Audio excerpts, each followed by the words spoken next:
My best friend just told me she's my niece. I can't breathe. Casey and I have been best friends for as long as I can remember, and I mean that literally.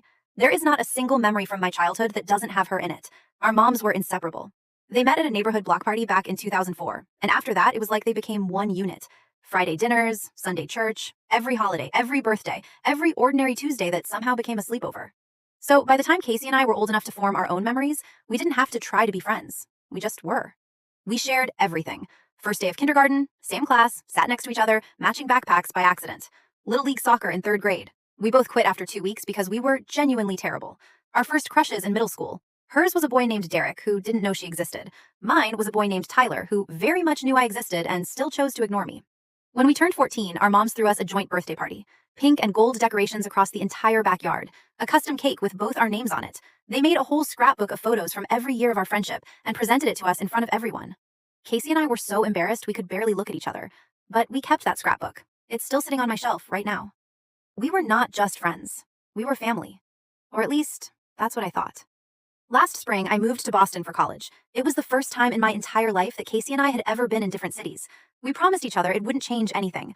Weekly FaceTime calls, a shared playlist we both added to, countdown to Thanksgiving break. And for a while, it was fine. But then, somewhere around October, something shifted.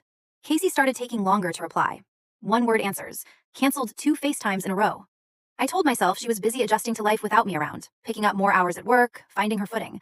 I wasn't going to be that friend who made her guilt trip about it. Then, during winter break, I came home and noticed something kind of strange. Casey had gotten really close with my mom.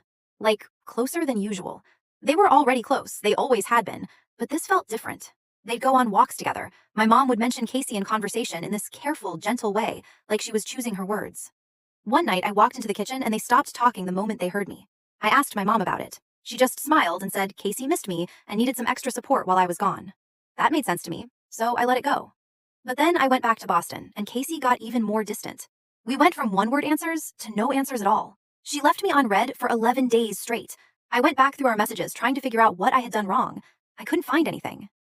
And then, last night, after 2 months of silence, she finally texted me. It wasn't an apology. It wasn't an explanation. It was 4 sentences that made my entire world stop. I didn't know how to tell you this. Your mom has been helping me figure out how to say it. I found something out about my family a few months ago, and it changes everything between us. You're not my best friend. You're my aunt. I have been staring at my phone for 6 hours. Watch the full video for more.